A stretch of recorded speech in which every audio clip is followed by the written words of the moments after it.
Meus irmãos, hoje eu quero trazer uma mensagem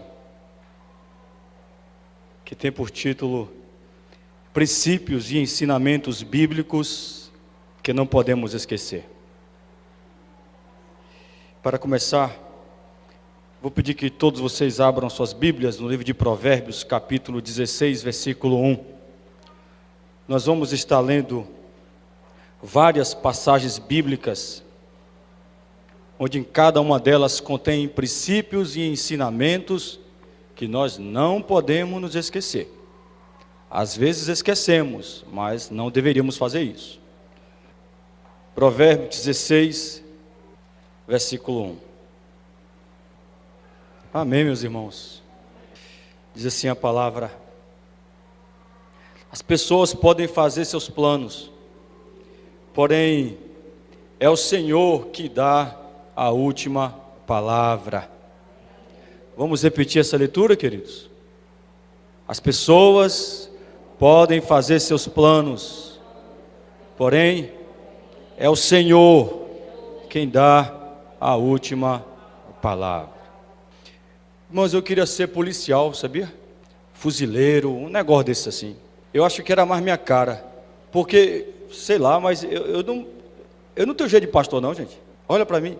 Mais uma vez eu vi um pastor indo no programa do Raul Gil, Cris Duran, que já foi um cantor internacional. Ele cantava música romântica nessa época. Só que Cris Duran se converteu, se tornou um cristão piedoso, cheio do Espírito Santo. E por incrível que pareça, Cris Duran é pastor. E aí ele chegou lá no programa do Raul Gil, e Raul Gil olhou assim para ele e falou assim: você é pastor? Aí ele disse para Raul: não tem cara não, né, Raul? Aí ele disse: mas seu Raul, pastor não tem que ter cara, pastor tem que ter caráter. Eu falei: uau! Pois bem, mas eu queria ser polícia, mas esse não era o plano de Deus. O plano de Deus era que eu fosse isso que eu sou hoje. Esse é o plano de Deus. E por mais, irmãos, que nós não desejamos os planos de Deus, a Bíblia diz que os planos de Deus são melhores do que os nossos. Amém? São bem melhores.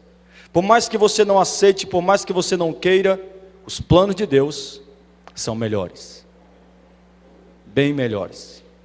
E nós temos que buscar isso, nós temos que buscar os planos de Deus, não os nossos planos.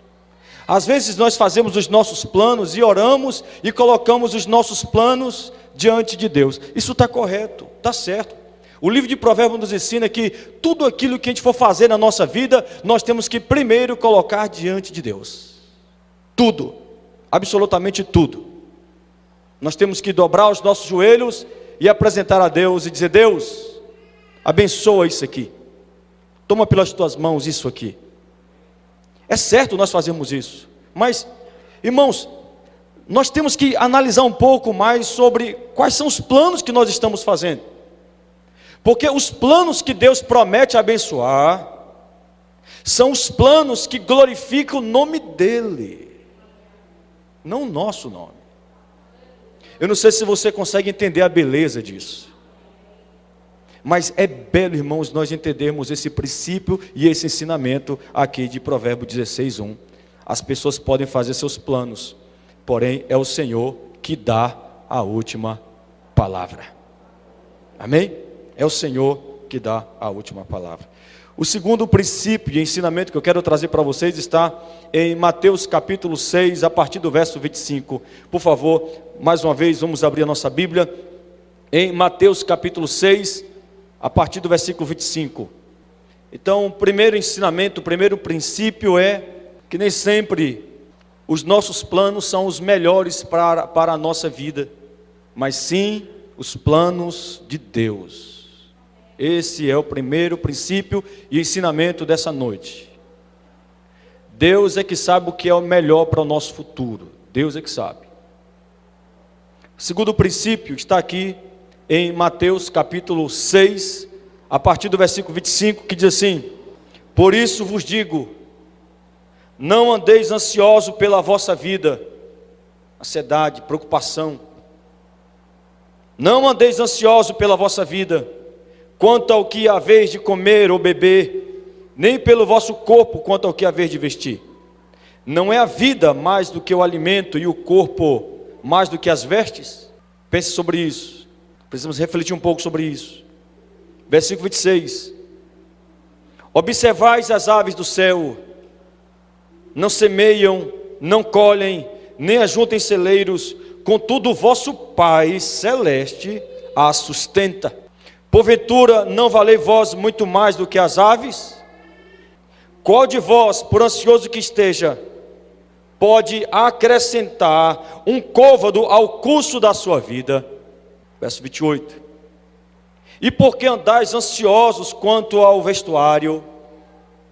Considerai como crescem os lírios do campo, eles não trabalham nem fiam. Eu, contudo, vos afirmo que nem Salomão, o homem mais rico que já viveu nessa terra, em toda a sua glória se vestiu como qualquer deles. Ora, se Deus veste assim a erva do campo, que hoje existe e amanhã é lançada no forno, quanto mais a vós outros, homens de pequena fé.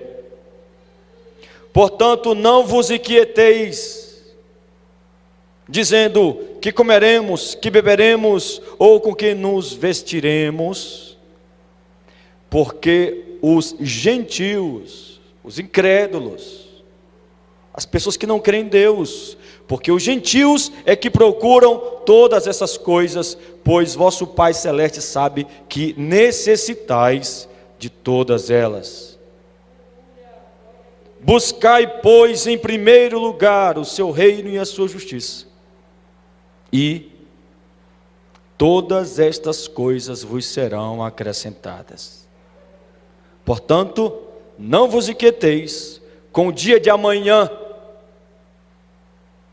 pois o amanhã trará os seus cuidados, basta ao dia o seu próprio mal.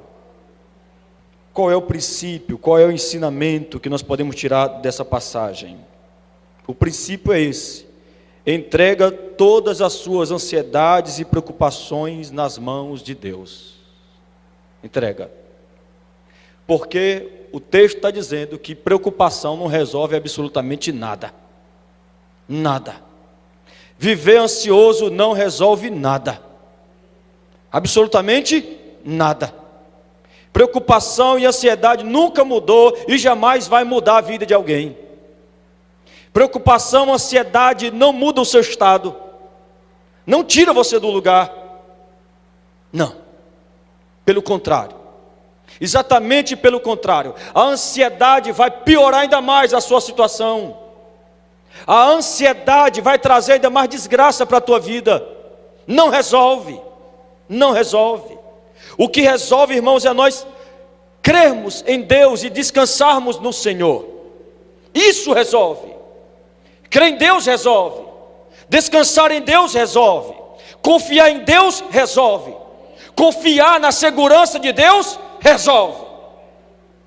E nós temos que aprender a colocar em prática esses princípios e esses ensinamentos, para que possamos ver, irmãos, a mão de Deus atuando sobre a nossa vida. Se você não sabe, deixa eu te dar um recado bíblico aqui, mais um para você. Deus não opera, Deus não age, Deus não efetua sobre a vida daquele que vive ansioso e preocupado. Porque a ansiedade e preocupação é uma demonstração de incredulidade, e Deus não opera na incredulidade. Quando nós estamos ansiosos, quando nós estamos preocupados, é porque nós não estamos crendo no cuidado de Deus. Porque se estivéssemos crendo no cuidado de Deus, não havia ansiedade, não havia preocupação. Deus está dizendo para alguém aqui nessa noite, não sei se é para tu, confia nele, se preocupe não. Vamos analisar um pouco mais o texto. Versículo 25. Nós temos aqui uma ordem divina para nós. Não andeis ansiosos pela vossa vida. Não andeis preocupados. Isso aqui está no imperativo, isso aqui é um mandamento, isso aqui é uma ordem. Um cristão, um verdadeiro cristão piedoso, ele não pode, ele não deve andar ansioso pela vossa vida. O que será da minha vida? Está na mão de Deus, irmão. Tu não crê em Deus, não? O que será do mundo? Meu filho, Deus é soberano. Você só precisa crer nele e colocar a tua vida nas mãos dele. Porque se você colocar a tua vida nas mãos dele, a Bíblia compara a Deus como uma galinha. Sabia disso? A Bíblia faz uma comparação de Deus como se fosse uma galinha. Eu sou da roça, graças a Deus que eu sou da roça e tenho o maior orgulho de gostar de roça. Por isso que eu saí da capital e vim para Caetité, porque aqui seria mais fácil eu ter uma roça. Uma vez, eu estava na roça do meu pai e tinha umas galinhas que estavam assim no terreiro e tinha um gavião voando. Só que meu pai disse o seguinte para mim: olha, ele nunca conseguiu pegar um pintinho debaixo das da galinha, porque essas galinhas é tudo valente. Quando ele baixava para pegar um pintinho, a galinha ia para cima, e a galinha ficava feroz. Porque pintinho debaixo de asa de galinha, gavião não toca. Deus está nos ensinando esse princípio. Fique debaixo da asa dele. Porque você debaixo da asa dele, Satanás não vai tocar em você. Ninguém toca em você. Você precisa estar debaixo das asas de Deus. E para nós estarmos debaixo das asas de Deus, irmãos, nós temos que estar com fé, confiando, crendo, que de algum modo, por mais que você não esteja vendo, as asas de Deus, as mãos de Deus, está sobre você. Você tem que crer nisso. Infelicidade é quando a gente não crê nisso. Vai gerar ansiedade, vai gerar preocupação, vai gerar amargura. Vão ficar preocupados com o dia da manhã. O que vai ser amanhã? Meu Deus do céu, e agora? Eu tenho tanta conta para pagar amanhã. Triste é quem vive assim. Deus está dizendo: você não precisa viver assim. Estou aqui. Eu posso cuidar de você. E ele diz assim: não andeis ansiosos, ainda no versículo 25, quanto ao que haver de comer ou beber, nem pelo vosso corpo quanto ao que haver de vestir. Não é a vida mais do que alimento e o corpo mais do que as vestes? Deus está dizendo: não se preocupe com as necessidades básicas da sua vida. Eu sou o seu provedor, eu que cuido de você. E aí ele vai dar um exemplo para nós. Ele diz assim: observai as aves do céu. Observe as aves. Elas não semeiam. Tu já viu algum pardal plantar alguma coisa? Você já viu algum pardal produzir alguma coisa para ele comer? Pardal não planta nada, mas não morre de fome. Por quê? O texto diz por quê? Porque é Deus que alimenta essas aves. Observai as aves do céu, não semeiam, não colhem, nem ajuntem em celeiro, contudo vosso Pai celeste as sustenta.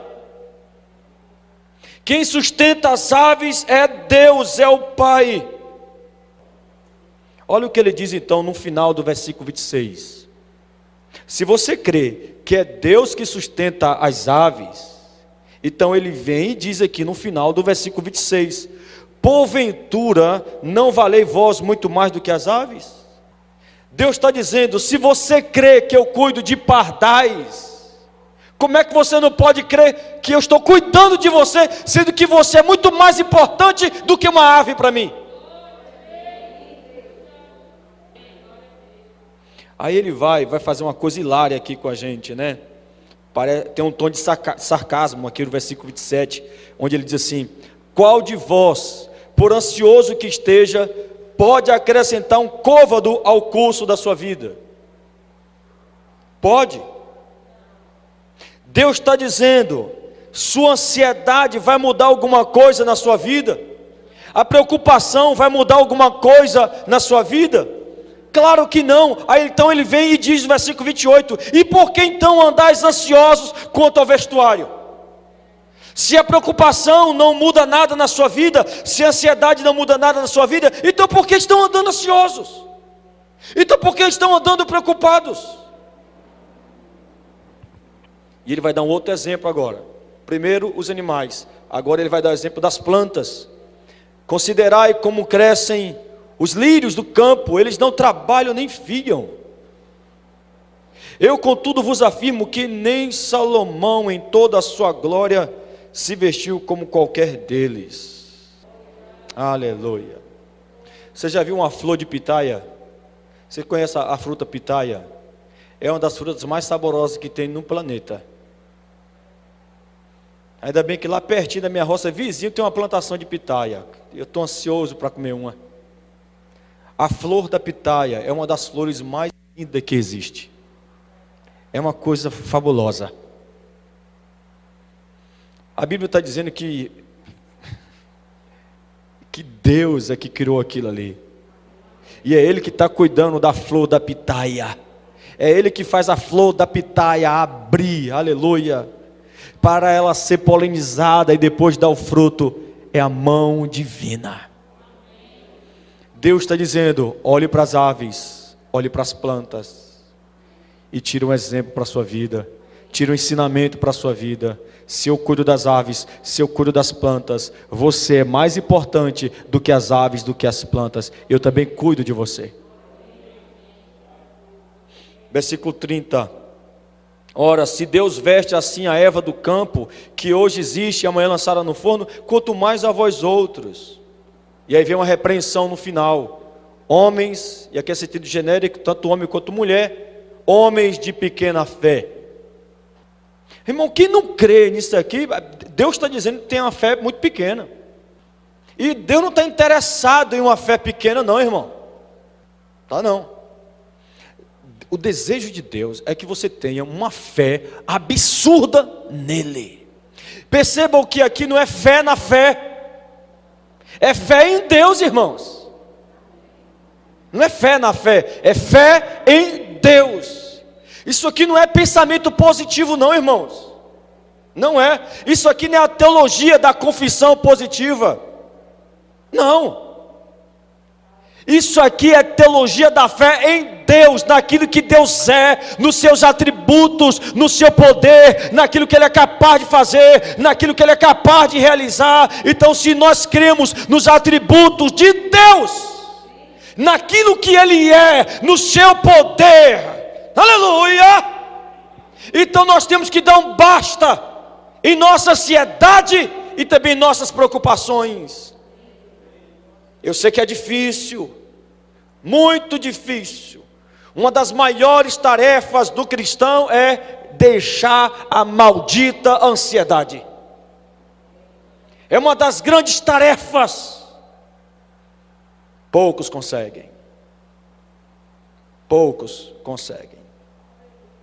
Mas Deus continua a falar na palavra. Deus continua apresentando para nós esses princípios, esses ensinamentos, e nós não podemos esquecer desses princípios e desses ensinamentos. E eu vou ser bem repetitivo aqui, para tu sair daqui nessa noite, sabe, vomitando isso. Ansiedade não resolve, preocupação não resolve. O que resolve é descansar no Senhor. O que resolve é esperar no Senhor. O que resolve é você crer no Senhor. O que resolve é você ter segurança em Deus. Deus é o teu socorro. Deus é o teu refúgio. Deus é a tua segurança. Creia. Creia nisso. O terceiro princípio que eu quero trazer para vocês está em Efésios capítulo 3, versículo 20. Nos diz assim: ora, aquele que é poderoso, aleluia, para fazer tudo muito mais abundantemente, além daquilo que pedimos ou pensamos, segundo o poder que em nós opera. Bonito o texto, né? Mas dizer que o texto é bonito não resolve a sua vida. Resolve? Que bonito o texto, olha que maravilha. aquele que é poderoso para fazer tudo muito mais abundantemente, além daquilo que pedimos ou pensamos, segundo o poder em que nós opera. É bonito o texto, é lindo esse texto, mas eu quero ver você viver esse texto na hora que o pau quebrar sobre você, na hora que Satanás se levantar, na hora que os problemas começarem a surgir. Você vai dar lugar a esse texto ou você vai dar lugar à preocupação e ansiedade? Você vai começar a declarar esta verdade ou você vai declarar aquelas coisas que nada vai acrescentar na sua vida? É isso aí que você tem que declarar. É isso aí que vai fazer diferença na sua vida. Você tem que olha só, você tem que se levantar. Não para lamentar, não para se desesperar, mas você tem que se levantar para crer em um Deus que é poderoso, que é capaz de fazer tudo muito mais abundantemente, além daquilo que pedimos ou até mesmo pensamos. A verdade que Paulo está nos trazendo aqui é que Deus ele pode agir além da nossa capacidade de pedir e de imaginar. O apóstolo Paulo, inspirado pelo Espírito Santo, ele está dizendo: olha, o nosso Deus, ele é capaz de fazer muito mais, além daquilo que você está pedindo e além daquilo que a sua mente pode imaginar. Ele é capaz. Não diminua o poder de Deus. Deus ele é poderoso, soberano. Ele está acima de tudo, irmãos. E é por isso que um dos atributos de Deus, um dos nomes de Deus é Altíssimo. Eu não sei te explicar isso, eu creio que não há ninguém na terra capaz de explicar. Mas Deus é o único ser que não precisa olhar para cima, porque não tem nada acima dele. O que está acima de Deus? É impressionante isso, não é? Isso é impressionante. O Deus Altíssimo, ele é o meu Deus. Você consegue declarar isso para você? O Deus Altíssimo é o teu Deus? Então declare isso, irmão. O Deus Altíssimo, ele é o meu Deus, ele é poderoso, aleluia, para fazer tudo muito mais abundantemente, além daquilo que eu estou pedindo, além daquilo que eu consigo imaginar. Ele pode fazer mais. Mas no final do texto diz: segundo o poder em que nós opera. Só existe um poder que opera em nós, porque o ser humano é fraco. Mas há um poder que opera em nós, que é o poder do Espírito Santo de Deus. O Espírito Santo de Deus é aquele que nos dá fé. O Espírito Santo de Deus é aquele que nos renova, é aquele que nos anima, é aquele que nos levanta. Olha só, se você está sem fé, se você está fraco, se você está desanimado, aleluia, busque o Espírito Santo de Deus, tome posse do Espírito Santo de Deus, busque a força do Espírito Santo de Deus, e o Espírito Santo vai te dar fé, ele vai te guiar para a palavra, e lá na palavra você encontrará fé.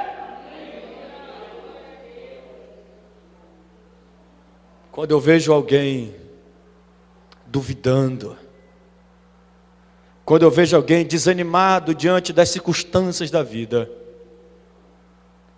eu posso até afirmar que essa pessoa não está orando, não está buscando o Espírito Santo, não está meditando na palavra, porque quando nós oramos, quando nós buscamos o Espírito Santo, quando nós vamos até a palavra, aleluia, tudo isso junto vai produzir fé em nós. E essa fé nos ajudará a crer nesse Deus que é poderoso e que pode fazer tudo abundantemente além daquilo que eu estou pedindo ou aquilo que eu estou imaginando. Deus gosta de nos surpreender, de fazer além, aleluia, muito além, muito além. Talvez a única coisa que você está pedindo para os teus filhos é: Deus, converte meus filhos, Deus. Salva os meus filhos, Deus, né? Eu quero os meus filhos crentes na tua presença, te servindo. Deus pode fazer muito mais do que isso. Deus pode salvar os teus filhos, salvar a tua família, aleluia. E pegar um desses meninos e transformar em um pastor, transformar em um missionário, sei lá. Deus pode te surpreender, fazer coisas imagináveis, fazer coisas surpreendentes, aleluia. Onde está a fé, irmãos? Que você deveria ter, que você deveria crer, aleluia.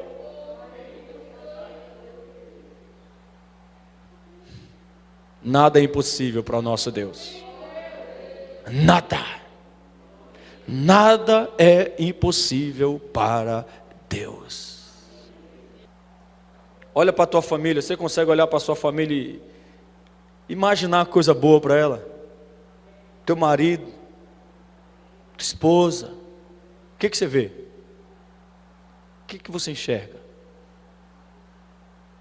Por que você não profetiza? Irmão, nós podemos fazer isso ou não podemos? Podemos ou não podemos fazer isso? Declarar verdades para a nossa família. Declarar verdades para os nossos filhos. Podemos fazer isso. E devemos fazer isso. Se você não crê que Deus pode fazer coisas novas dentro da tua casa, irmãos, vai ficar difícil a situação. Então, eu quero te convidar a crer. Creia. Apenas creia. Outro princípio que eu quero trazer para vocês, está aqui em alguns textos. Um nós já lemos, que é Mateus 6,33, que diz: buscai primeiro o reino de Deus e a sua justiça, e todas essas coisas vos serão acrescentadas. Mas eu quero trazer outro texto também, que fala a mesma coisa desse, de Mateus 6,33, que é o livro de Jeremias, profeta Jeremias, no capítulo 29, a partir do versículo 11 até o 14, diz assim a palavra: porque eu bem sei que os pensamentos que tenho a vosso respeito, diz o Senhor, são pensamentos de paz, não de mal, para vos dar o fim que esperais. Então me invocareis, ireis e orareis a mim, e eu vos ouvirei, e buscar-me-eis e me achareis, quando me buscardes com todo o vosso coração. E serei achado de vós, diz o Senhor, e farei voltar os vossos cativos, e congregar-vos-ei de todas as nações e de todos os lugares para onde vos lancei, diz o Senhor, e tornarei a trazer-vos ao lugar de onde vos transportei. Eu quero enfatizar nessa leitura o verso 13, por favor, meus irmãos, vamos repetir juntos o versículo de número 13. Coloque na tela apenas o verso 13. Irmão, se você crê nessa passagem aqui, e buscar isso para a tua vida, meu Deus do céu, vai ser algo impressionante. Porque nós temos uma garantia nessa passagem. O texto diz assim: e buscar-me-eis, e me achareis, quando me buscardes com todo o vosso coração. Irmãos, não existe um bem maior nessa vida do que Deus, não é verdade? Existe uma coisa mais necessária para a nossa vida, além de Deus? Deus é tudo. Deus é tudo que precisamos, Deus é tudo que necessitamos, irmãos. Você pode ter carro, você pode ter saúde, você pode ter dinheiro, você pode ter o que for, mas se você não tiver Deus, você não tem nada, nada, você é pobre. Mas se tu não tiver carro, não tiver dinheiro, não tiver nada, mas se tu tiver Deus, você tem tudo. Porque quem tem dinheiro e não tem Deus, quando morrer, vai ficar sem Deus. Mas quem não tem nada nessa vida, quando morrer, irmão, querido, vai gozar a eternidade com Deus. Porque a única coisa que vai ficar na nossa vida é Deus. Deus permanece para sempre. Porque Deus diz na palavra dele que nós temos que amar mais a Ele do que a nossa própria família. Você tem que amar mais a Deus do que o seu pai, do que a sua mãe, do que o seu marido, do que com seus filhos. Porque quando você morrer, sua única família vai ser Deus. E não fica com esse sentimento terreno, carnal e materialista, não. Lá no céu você não vai sentir falta de ninguém da sua família, porque Deus é suficiente para você. Deus é suficiente, totalmente suficiente. Você não vai conseguir olhar para outra coisa.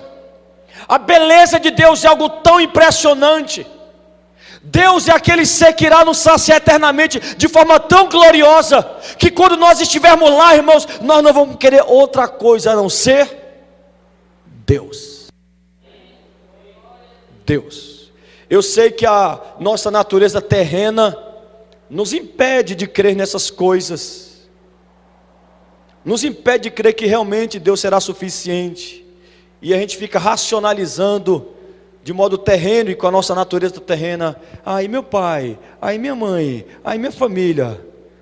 Deus vai suprir todos eles. Você não vai sentir falta deles.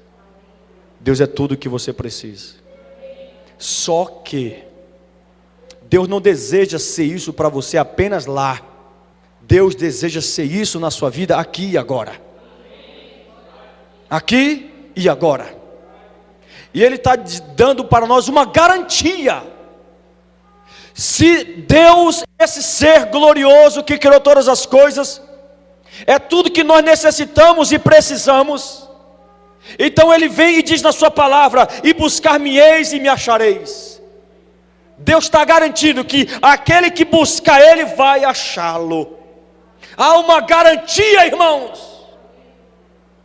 Isso aqui é ciência exata. Isso aqui não é uma suposição. Se você buscar Deus, talvez você vai encontrá-lo. Não, porventura, não, irmãos. Há uma garantia que se você buscar, você o acha. Tem que buscar. Porque tem tantas pessoas enfiando a cara naquilo que não deve, para de alguma maneira suprir uma área vazia na alma, e não consegue. Não consegue. Irmão, me desculpe a palavra, é porque a Bíblia fala, a Bíblia usa exatamente essa palavra, e eu não vou diminuir essa palavra por medo de te ofender, eu não vou fazer isso. Mas a Bíblia diz que aquele que fica experimentando tantas coisas para ver se supre esse vazio da alma, a Bíblia diz que é tolo. É um tolo. É tolo. Então não seja um tolo. A única coisa que vai suprir a tua vida, a única coisa que vai preencher a tua alma, não é dinheiro, não é grana, não é teu marido, não é tua esposa, não é teus filhos, não é nada disso. A única coisa que vai preencher a tua alma é Deus. Larga de ser tolo, busque Deus. Este é o princípio, este é o ensinamento que nós não podemos esquecer. Nós não podemos esquecer. Temos que buscar Deus. Constantemente buscar o Senhor. Existem muitas coisas que competem com Deus na nossa vida, irmãos. Pessoas, família, marido. Tem mulher que é assim. Tem pessoas que são assim. Prioriza todo mundo. Prioriza a família, coloca filho em primeiro lugar, marido em primeiro lugar, trabalho em primeiro lugar, dinheiro em primeiro lugar. Deus, Deus passa longe. Por isso que a vida é do jeito que é. Porque não coloca Deus como prioridade na vida. E a pessoa não consegue ter alegria plena. Tem momentos de alegria, mas não tem aquela alegria, entendeu? Aquela alegria, aquela paz, aquele contentamento. Por quê? Porque Deus não é sua prioridade. A prioridade são outras coisas. Nós temos que ter muito cuidado, irmãos, porque qualquer uma dessas coisas, pessoas, dinheiro, prazeres, games, internet, tudo isso está competindo para ter prioridade na nossa vida. E essas coisas não podem ter prioridade na nossa vida, porque a nossa prioridade deve ser Deus, irmãos. Nós não podemos tirar Deus do primeiro lugar. Deus tem que ocupar esse primeiro lugar na nossa existência, na nossa vida diária, irmãos. Enquanto Deus não for a sua prioridade, sua vida não muda. Sua vida não terá sentido. Sua vida só vai fazer sentido quando você fazer de Deus sua prioridade. Se Deus for a sua prioridade, você vai ver coisas que ninguém vê. Você vai sentir coisas que ninguém sente. Você vai ter uma vida que quase ninguém tem. Quase ninguém tem. Coloque Deus em primeiro lugar na sua vida.